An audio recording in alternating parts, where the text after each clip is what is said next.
É motivo de grande alegria para nós. Mais um domingo nos reunimos para estudar a Palavra de Deus.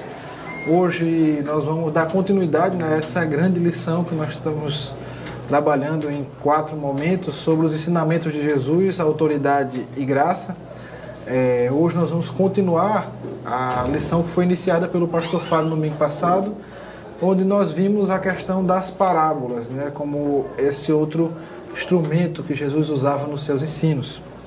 Nós saudamos, né, com alegria que eles nos acompanham pela internet e pedimos que vocês interajam, né, para que as dúvidas que vocês tiverem podem fazer seus questionamentos no chat, que a nossa equipe ela vai estar anotando, vai estar repassando e a gente vai, na medida do possível, sanando as dúvidas que aparecerem.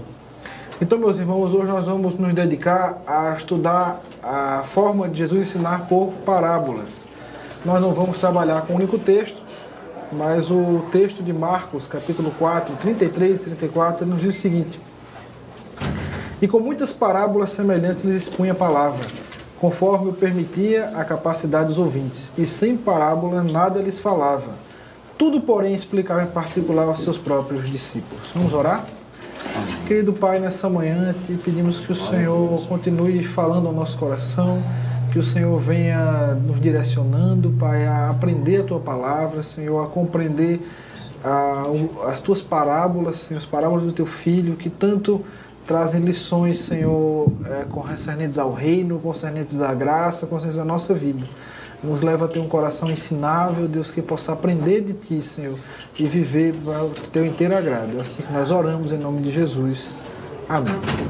Bom, meus irmãos, eu vou dar uma breve introdução para contextualizar o que foi falado pelo pastor Fábio na aula anterior e mais adiante a gente inicia o conteúdo dessa aula propriamente dita. Então, nessa segunda parte do estudo, nós vamos voltar para as parábolas de Cristo, que não apenas ilustram verdades do reino de Deus, mas também expressam um modo singular a união entre autoridade e graça.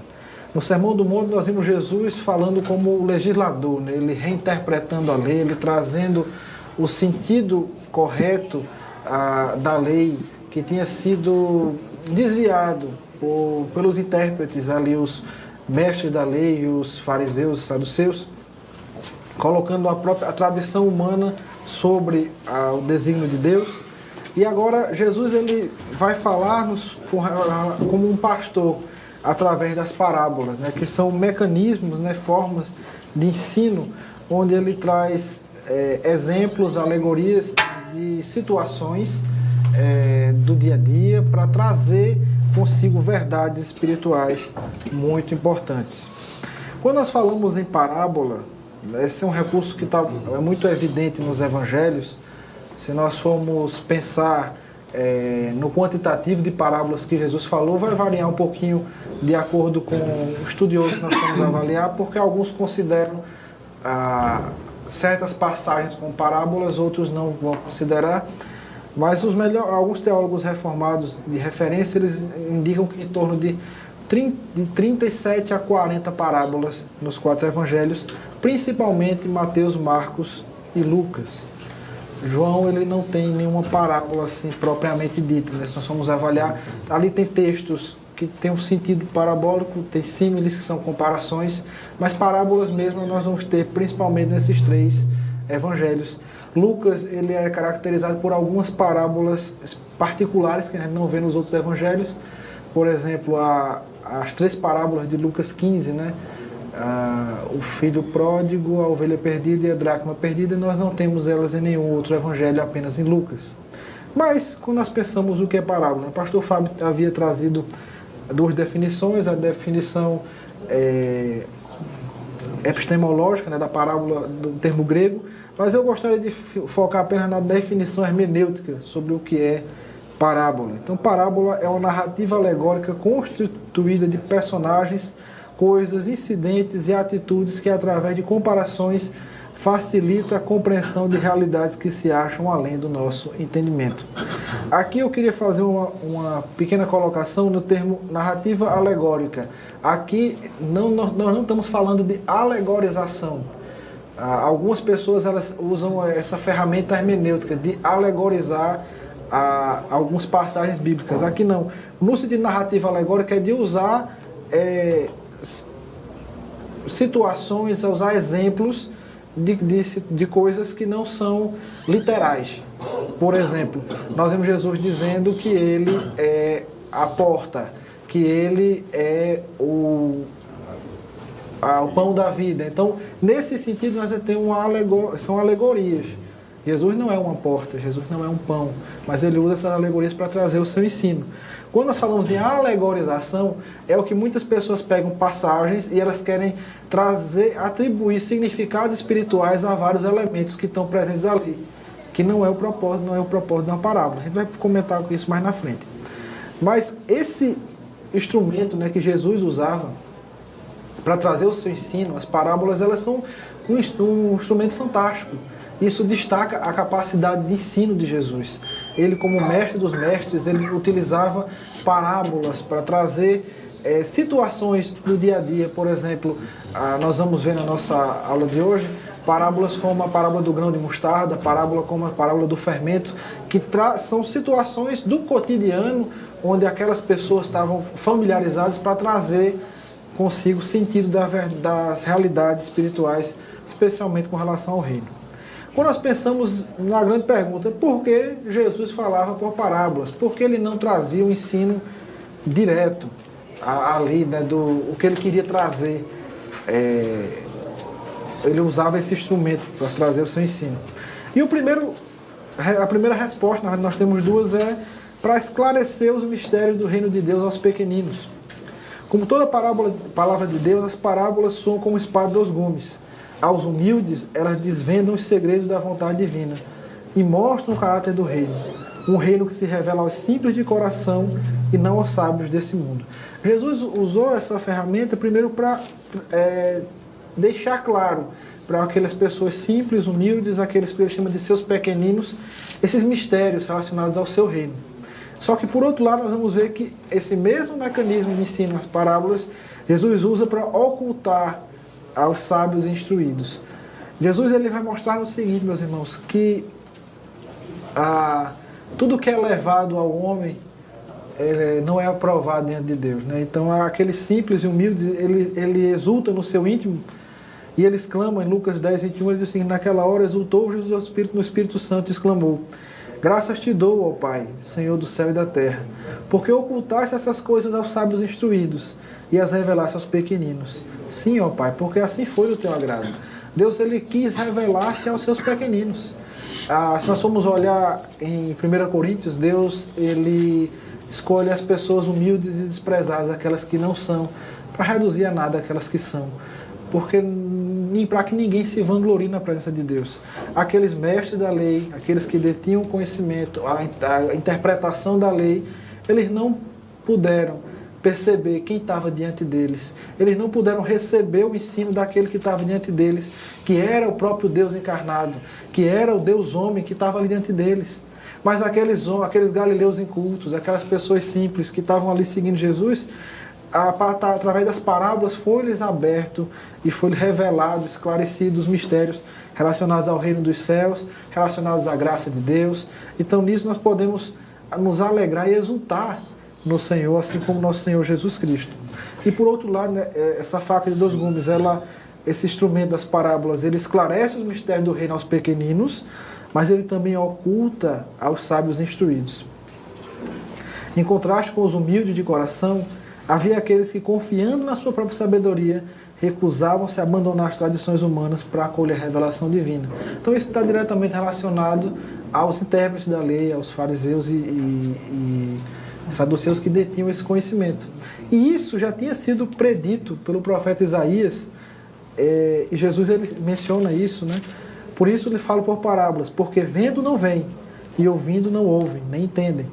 De sorte que nele se cumpre a profecia de Isaías: ouvirei com os ouvidos e de nenhum modo entendereis, vereis com os olhos e de nenhum modo percebereis. Então, aqueles que detinham o conhecimento, aqueles sábios instruídos, eles estavam cegos para o ensino de Jesus, cumprindo o que tinha sido profetizado por Isaías.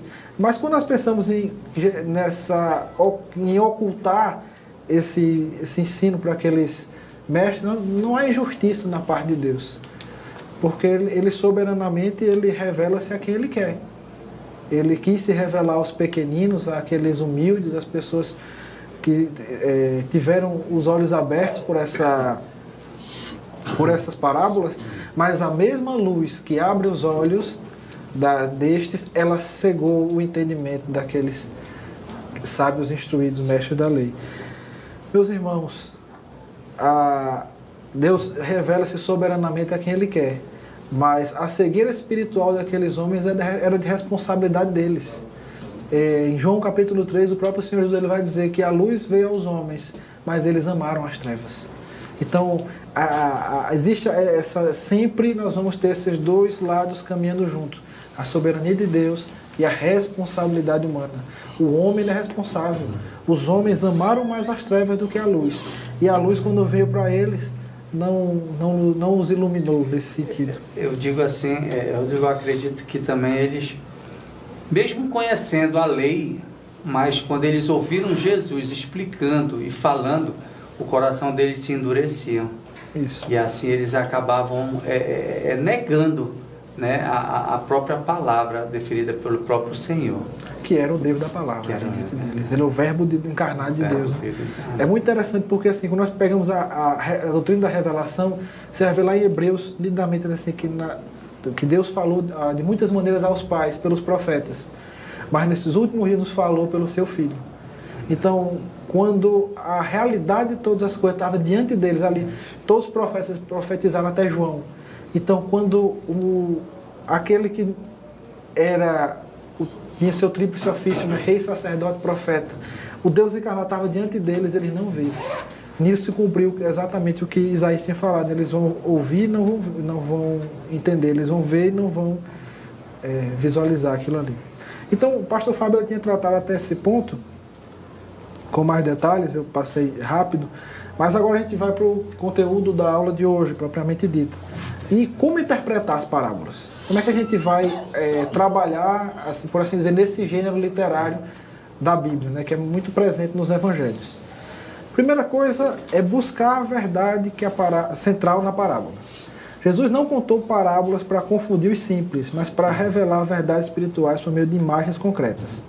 Cada parábola possui uma verdade central, um conjunto limitado de verdades que ilustram um aspecto do reino de Deus. Em sua obra sobre como interpretar as parábolas, os teólogos Gordon Fee e Douglas Stuart lembram que a primeira pergunta que devemos fazer é a seguinte: qual a principal lição que Jesus pretendia comunicar? Porque é interessante a gente partir desse ponto. Por exemplo, quando nós pegamos uma parábola, geralmente ela vai ter uma lição central. Ela tem mais de uma, mas ela tem aquele foco. Então, muitas pessoas elas vão pegar uma parábola e vão querer alegorizar a parábola, ver coisa que não está ali. Por exemplo, a gente tem a parábola do filho pródigo. O que é que representa a parábola do filho pródigo para nós? É o pai fazendo todos os esforços para trazer aquele que se perdeu. E é o mesmo sentido que a gente tem nas parábolas semelhantes, que a parábola da dracma perdida e da ovelha perdida, né? O bom pastor ele vai atrás da ovelha que se perdeu. A mulher que perdeu a dracma, ela se esforça, ela ilumina a casa, ela vai atrás para restaurar e reaver aquele que estava perdido. E o final da parábola do filho pródigo, ele vai dizer, o pai ele vai dizer o seguinte: o que importa é que nos alegremos, porque esse meu filho está perdido e foi achado, estava morto e reviveu, estava perdido e foi achado. Então esse é o sentido da parábola. Só que tem gente que vai pegar a parábola do filho pródigo, ela vai querer ver o que é que significa o anel que o pai dá para o filho pródigo. O que é que significa as sandálias que o pai dá ao filho pródigo. E vai tentando achar coisas e tentando se desviar do foco da parábola. Por exemplo, nós vamos ver mais adiante um exemplo dessa alegorização. Mas o que a gente precisa ter cuidado é pegar a parábola. Qual é a ideia central? Pode ter mais de uma ideia. Por exemplo, na própria parábola do filho pródigo, o teólogo reformado já falecido, Tim Keller, ele interpreta dizendo o seguinte, que na verdade ela deveria ser a parábola dos dois filhos perdidos. Porque você tem um filho que sai e o filho que está perdido dentro de casa. Seria o licencioso, aquele que sai e desperdiça sua vida no pecado, e o legalista que estava em casa, que estava na igreja, né, por assim dizer, e ali ele estava achando que pelas suas obras, pelo seu mérito, ele podia agradar a Deus e receber o amor do Pai. Então, assim, é outro ponto que também é totalmente bíblico e totalmente aceitável. São lições que você pode tirar. Mas muita gente perde o foco por tentar achar explicações e elementos que não são centrais. Certo? Então, essa é a primeira lição de interpretação das parábolas. Buscar a verdade central da parábola. Jesus, no seu ensino, ele é muito objetivo. Por exemplo, se você pegar a parábola do bom samaritano, ele quer mostrar o quê? Quem é meu próximo? E ele vai terminar, ele pergunta àqueles que ouviam, né? E é assim, quem é o próximo daquele homem que estava caído? Ele vai ser aquele que usou de misericórdia para com ele. Ele diz assim, então vai tu e faz o mesmo. Ele responde àquela audiência dele. Então, Jesus ele tem um foco ao contar aquela parábola. Então, a gente precisa, ao ler a parábola, qual é aquele foco? Qual é o foco de Jesus? Qual é a lição principal que Jesus quer nos ensinar? Outra lição, é essa que eu queria falar para vocês, é a questão de ater-se à essência da parábola. Gordon Fee, nessa mesma obra, adverte que a parábola é uma história, não uma equação simbólica. O intérprete deve distinguir o enredo ilustrativo da mensagem teológica central. Nem todo elemento da história foi incluído para carregar um significado espiritual. A leitura alegórica, em que cada detalhe representa algo místico, contraria o método histórico-gramatical e pode gerar doutrinas distorcidas. Há muita gente ele tem essa interpretação baseada em alegorização e dali sai todo tipo de doutrina estranha. Nós temos que entender, por exemplo, que o texto ele tem uma lição central. A gente tem que buscar essa lição central. Aqui eu queria trazer um exemplo da parábola do filho pródigo, como eu já mencionei. A gente não precisa dar sentido a cada elemento do texto. Por exemplo, o que é que os porcos significam, o que é que as alfarrobas, o que é a roupa, o anel significa. O núcleo da parábola é a graça restauradora do pai que acolhe o arrependido e também confronta o moralismo do filho mais velho. Esse é o que Jesus quer dizer na parábola. Jesus não quer que a gente vá ficar atrás desses detalhes, essas minúcias. Agora eu queria trazer um exemplo na parábola do bom samaritano. Orígenes, um teólogo do início da igreja, ele fez a seguinte interpretação da parábola do bom samaritano. Vejam só. O homem caído no caminho é Adão. Os salteadores é o pecado. O levita e o sacerdote são a lei e os profetas, que não podem justificar o pecador. O bom samaritano é Jesus. O jumento que Jesus coloca é a natureza humana de Jesus. As duas moedas que ele dá na hospedaria Antigo e Novo Testamento. O vinho e o óleo que ele unge são os sacramentos. Quando Jesus diz que deixa ele lá na estalagem, né, na hospedaria, a igreja. O dono da estalagem são os pastores. E Jesus diz, tudo vou acertar quando eu voltar, é a segunda vinda de Cristo. Me vejam que interpretação mirabolante. Veja que interpretação mirabolante. Então, isso que Orígenes fez é uma alegorização. Ele pegou todos os elementos daquela parábola e aí ele foi tentar e atribuiu significados espirituais a cada um dos elementos. Quando, na verdade, Jesus só quer mostrar para a gente que nós devemos usar de misericórdia para com o nosso próximo. E nos desafia dizendo, vai tu e faz o mesmo. Jesus não, a parábola do filho pródigo, ela não tem esse objetivo alegórico que Orígenes usou. Ela tem esse único objetivo, mostrar. Mas é interessante, porém, não é o que o texto está dizendo. É você procurar elementos espirituais ali para justificar muita coisa e termina você criando uma doutrina estranha. Porque Jesus, ao mencionar, por exemplo, na parábola do fermento, existe gente que diz assim, que a mulher, ela misturou 3 vezes de farinha, quer dizer que é o Pai, o Filho e o Espírito Santo. Então, não tem nada a ver. Então, tem gente que tenta buscar, então esse é um perigo muito grande, é o perigo da alegorização. A parábola, ela tem que ser entendida de acordo com o sentido que Jesus está falando. Mas tudo isso aí que você falou desse escritor, não foge da palavra, né? É uma interpretação que, assim, biblicamente, se você for olhar, faz sentido, mas não é o que o texto diz. O texto, Jesus não tinha essa intenção quando falou a parábola. A intenção era desafiar aqueles mestres da lei a responder a pergunta, né? Quando ele pergunta, no início da parábola, ele vai dizer assim,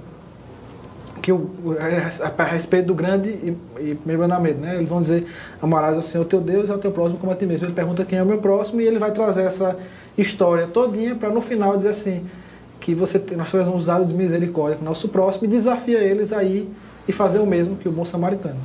Então assim, cuidados com essas interpretações alegóricas. Por exemplo, agora a gente vai entender o seguinte, lembrar de que as parábolas, elas ilustram doutrinas, elas não estabelecem uma doutrina. Existem textos, gêneros textuais na Escritura que estabelecem doutrinas. Por exemplo, as epístolas, os próprios ensinos de Jesus nos seus sermões, as declarações proféticas, as narrativas claras, elas estabelecem doutrinas. Nós temos textos históricos, por exemplo, o livro de Atos, ele é um livro histórico. Nós temos diversos gêneros textuais. Mas o gênero literário das parábolas, elas servem para quê? Elas não foram dadas para construir doutrinas, mas para ilustrar verdades já ensinadas claramente em outros textos. Por exemplo, a parábola do bom samaritano.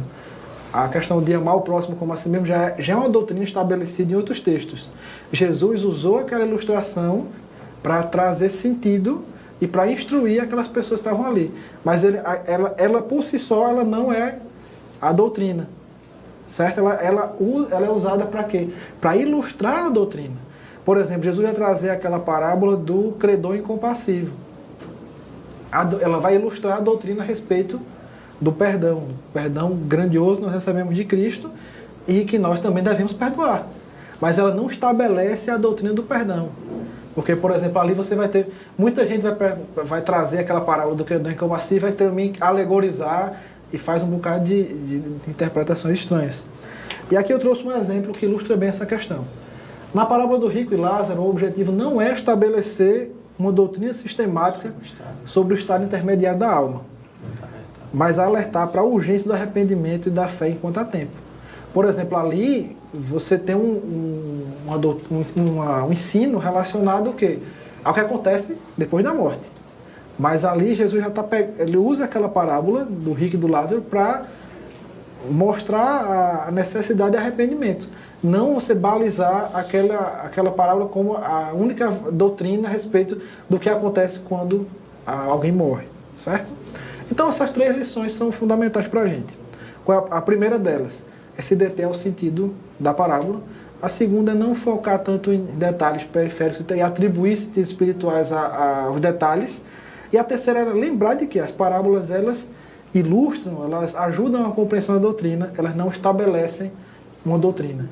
E lembrando que até o pastor comentou no sermão de hoje, a Bíblia é a sua própria intérprete. Nós temos que pegar a doutrina bíblica por um todo. Você não vai pegar um texto isolado. Por exemplo, nesse texto do rico e Lázaro, falando do que ocorre após a morte, nós temos diversos textos nas epístolas de Paulo. O próprio Jesus fala a respeito disso, fala a respeito do juízo. Então, essa parábola ela só vai ilustrar, só vai nos levar a entender mais o que a própria Bíblia já deixa bem estabelecido. Certo? Então, meus irmãos, eu vou tentar, nesse pouco tempo que me resta, a gente ver 2 parábolas. Uma parábola sobre o reino de Deus e outra parábola sobre a graça. Se nós formos pegar, por exemplo, no conteúdo das parábolas de Jesus, a maioria elas se divide nesses 2 grandes grupos. Você tem as parábolas de Mateus 13, onde nós temos a parábola do semeador, a parábola do grão de mostarda, a parábola do fermento, a parábola do joio e do trigo, são parábolas relacionadas ao reino. Jesus vai dizer, o reino dos céus é semelhante a... E aí ele traz uma ilustração. Mas aí, se a gente for para Lucas 15, por exemplo, nós vamos ver parábolas relacionadas à graça. Parábola do filho pródigo, da ovelha perdida e da dracma perdida. Parábolas relacionadas também ao relacionamento com Deus, como a parábola do fariseu e do publicano. Então, assim, vou tentar trazer uma de cada para a gente meditar e ver essas lições na prática. Certo, meus irmãos?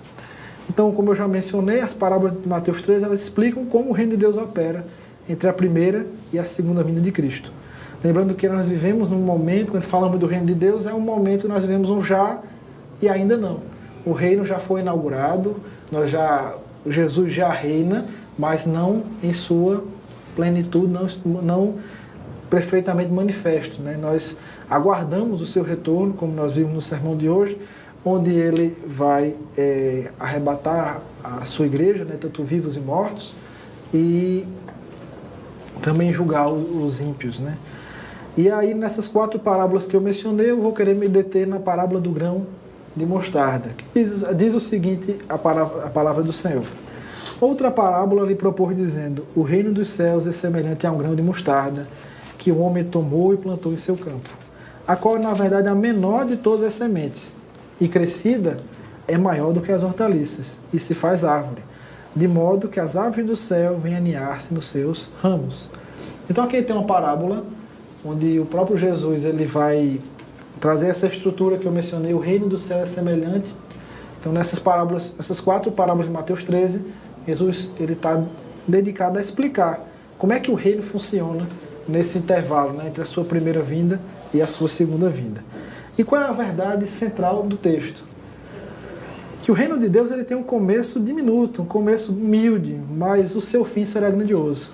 O contraste é deliberado. Jesus está usando um provérbio palestino de sua época, tão pequeno como o grão de mostarda, ou a menor de todas as sementes, para destacar a proporção e o processo, do quase imperceptível ao notadamente visível.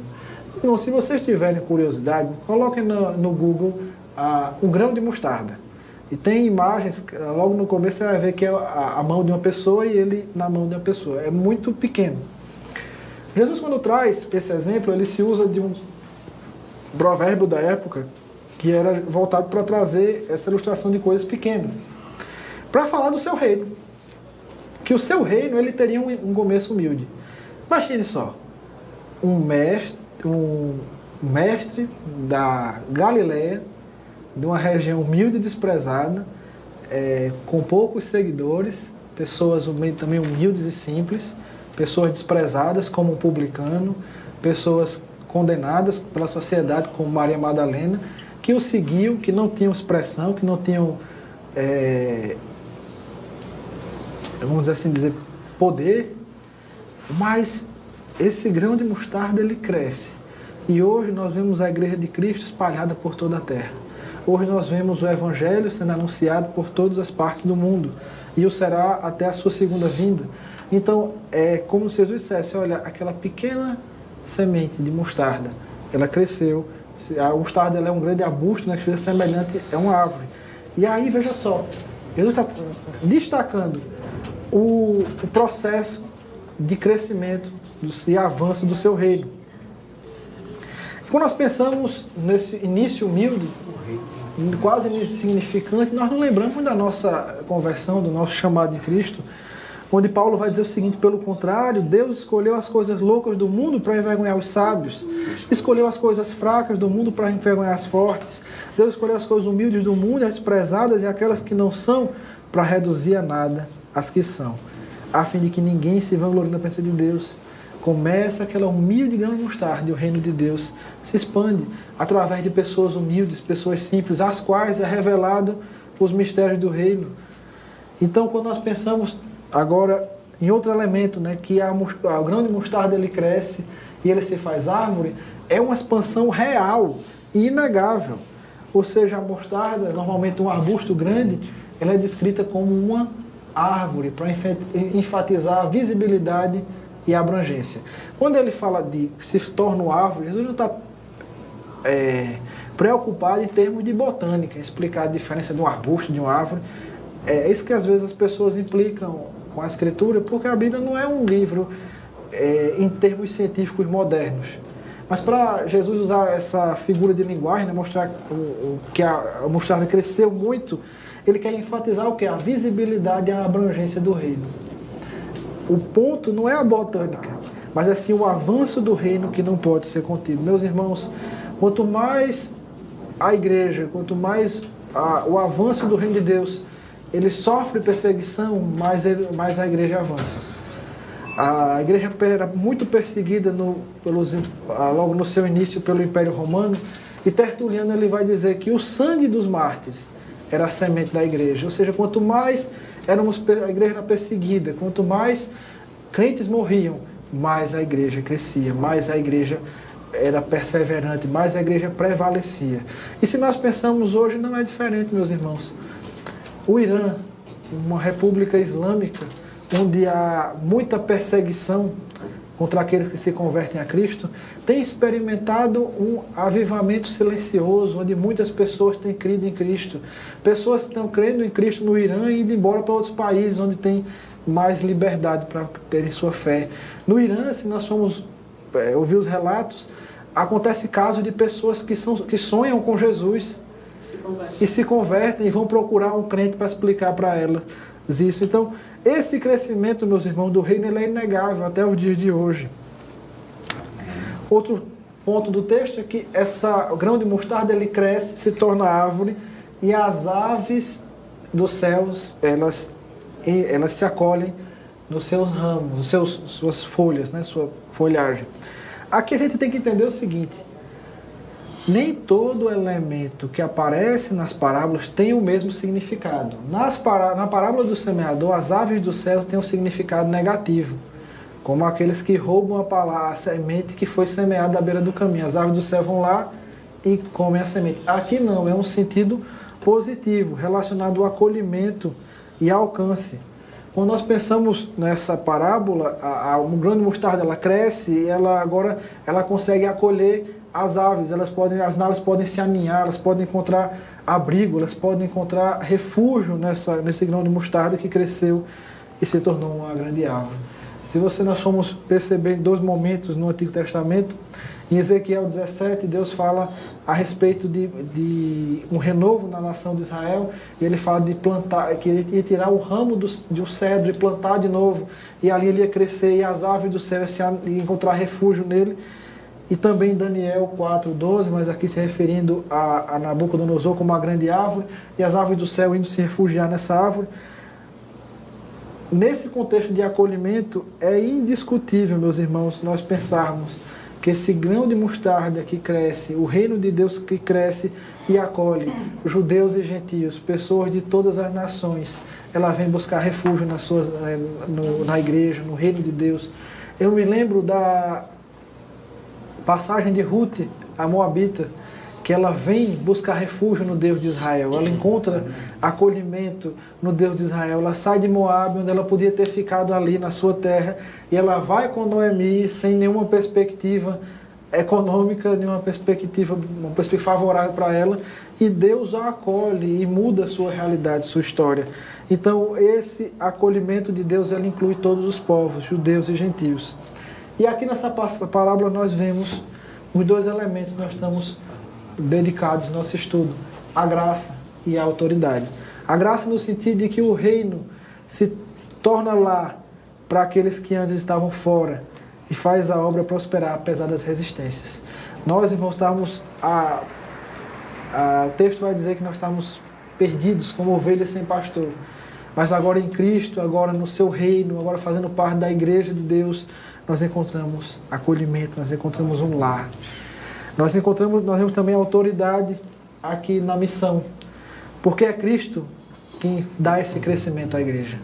É muito interessante nós lembrarmos lá de 1 Coríntios, que aí lá estão os seus problemas de partidarismo, uma de Paulo, outra de Pedro, outra de Apolo, outra de Cristo. E Paulo ele vai dizer o seguinte: olha, nem o que planta é alguma coisa, eu plantei, Apolo regou, mas é Deus que dá o crescimento. Nem o que planta, nem o que rega é alguma coisa, mas é o dono da lavoura, é Deus que cuida. Então, o reino de Deus que faz essa grande mostarda, da menor das sementes, se transformar nessa grande árvore que acolhe, é Deus que faz isso. É Deus que faz. Deus tem seus instrumentos, Deus tem aquele que planta e aquele que rega, mas é Ele que faz crescer. É Ele que chama, é Ele que convoca. João 10 vai dizer o seguinte: eu sou o bom pastor e eu tenho ovelhas que não são desse aprisco, mas eu vou chamar e elas vão ouvir a minha voz, elas virão até mim. As minhas ovelhas ouvem a minha voz. Então é Jesus que chama, é Jesus que reúne, é Jesus que faz esse crescimento, é Deus que recebe glória no final. Meus irmãos, quem é capaz de uma obra tão grande, de um avanço tão grande, senão Deus? Então é interessante quando Gamaliel, em Atos, ele está lá o Sinédrio e eles estão lá tentando pensar como é que agir com a igreja. Então eles dizem assim, olha, se essa obra for obra de um homem, ela vai naufragar. Mas se for de Deus, vocês não vão ter como lutar contra Deus. Então, nenhum governo, nenhum líder, ninguém que se levantou contra o reino de Deus prosperou, porque era Ele que dava esse crescimento. E Ele também que determina o ritmo e o alcance do reino. É Jesus que coordena todas as coisas e é Ele que receberá a glória. E aqui nós vemos o seguinte, que aqui nós também percebemos um contraste entre o já e ainda não. O reino está presente. Ele foi semeado, ele está crescendo, mas ele ainda não atingiu sua plenitude, essa grande árvore não chegou no seu limite. Quando terá um abrigo universal de todos os eleitos e a injustiça perfeita. Todos os eleitos serão reunidos nessa grande árvore. E ainda não se completou, porque se houvesse completado, nosso Senhor já teria retornado. Então aqui nós temos dois perigos. O perigo do triunfalismo, né? Querer que a árvore plena agora. É achar que nós é que vamos fazer com que essa árvore alcance essa plenitude pelos nossos próprios braços. Mas sabendo que Deus, Ele que tem o tempo e o modo. Amém. Às vezes nós achamos que Deus trabalha como nós. E nós achamos que Deus está lento, era para ser mais rápido. Nós trabalhamos focado em resultados, mas às vezes Deus, Ele, no seu ritmo de trabalho, que não está atrasado, nem adiantado, mas é o ritmo perfeito, Ele também trabalha naqueles que estão envolvidos na sua obra. Então, meus irmãos, não querer que a árvore seja plenamente agora. E também nós podemos cair no perigo do desânimo, achar que ainda o resultado que nós temos ainda é muito pequeno. Mas nos lembremos, irmãos, que Deus é o Deus que começa com os começos humildes. Deus é que dá o crescimento. Deus é que inicia as coisas simples. Deus pode iniciar uma obra, um trabalho que venha a se tornar uma igreja a partir de uma célula, de um ponto de pregação, de um evangelismo individual. Deus pode pegar um pequeno grão de mostarda e fazer uma grande árvore. Algumas aplicações, e nós não vamos conseguir ver mais parábolas. A primeira é a seguinte, é que é confiança em Deus contra a descrença e desconfiança. Não despreze o começo humilde. A promessa do rei ampara a perseverança. Meus irmãos, Deus diz que o seu reino é semelhante a um grão de mostarda que vai crescer e se tornar grande árvore. Então quem disse? Deus. Então Ele assim o fará. Fidelidade aos meios simples. Priorize a palavra, a oração, discipulado, ceia e batismo. É assim que o reino cresce. Meus irmãos, as pessoas hoje estão interessadas em estratégias, em querer novas coisas, novas ferramentas, mas nós percebemos que Deus, Ele abençoa as ferramentas que Ele instruiu na sua palavra, que é a pregação da palavra, a oração, o discipulado, a administração dos sacramentos, que é o batismo e a ceia. O teólogo, o pastor metodista Ian Bounds, ele diz uma frase muito famosa, assim, que os homens estão preocupados com melhores métodos. Deus está preocupado com melhores homens. Deus, Ele está preocupado, nós preocupamos em métodos de evangelismo, método disso, método daquilo, mas Deus, Ele está preocupado em que nós, os seus instrumentos para o avanço do reino, sejamos fiéis. Fiéis àquilo que Ele confiou para nós. A igreja, ela é como um abrigo, meus irmãos. A comunidade, ela deve refletir o acolhimento do reino. Ramos estendidos e não barreiras. Meus irmãos, o reino, ele é ilustrado como esse grão de mostarda que cresce e acolhe essas aves. Então a igreja, ela tem que ser um ambiente de abrigo, de acolhimento. Nós não devemos ser aqueles que criam pontes e nunca muros, para que as pessoas elas possam encontrar acolhimento em nosso meio. Finalmente, meus irmãos, a humildade missionária. A expansão é certa, mas Deus é que dá o ritmo. Não, Deus é o Senhor da obra. Ele vai completar essa obra, mas no ritmo dele. Imagine só, é muito interessante, se você for olhar o Evangelho, o livro de Atos, há alguns momentos em que Paulo tem interesse de ir para um lugar, pregar o Evangelho. E o texto diz assim, o Espírito de Jesus não permitiu. Aí ele quer ir para outro lugar? Não. Aí depois ele vai ter uma visão E um varão macedônio diz, passa a Macedônia e ajuda-nos. E aí ele vai para Macedônia e tem um momento muito frutífero, ministerialmente falando. Meus irmãos, Deus é que dita o ritmo da obra, Deus é que manda ir para onde Ele quer ir, fazer o que Ele quer que seja feito. Então isso nós precisamos entender, sem ansiedade, sem atalhos, com paciência e amor, dependendo de Deus em tudo. E finalmente, uma esperança escatológica. Esse abrigo pleno, ele chegará. Enquanto isso, semeie e sirva, e o rei que vai fará crescer. Então, essa parábola, ela dá para nós extrairmos, ou nós podemos extrair essas lições dela. Mas qual é a lição central? O reino começa pequeno, mas ele vai crescer grandemente. Então, a gente pode trazer várias aplicações. Essa é a ideia. Nós pegamos quando você vai ler uma parábola, você pode trazer muitas aplicações, mas a parábola só tem um único sentido, uma única lição principal. A gente pode, a partir dessa lição principal, que é o avanço do reino, que é um avanço inegável, nós podemos trazer vários princípios espirituais, pelo menos 5 que nós elencamos aqui e biblicamente fundamentados. Então, meus irmãos, eu tinha separado mais outra parábola, mas o tempo não nos permite, mas era esse o sentido. Nós encerramos esse momento sobre o ensino de Jesus.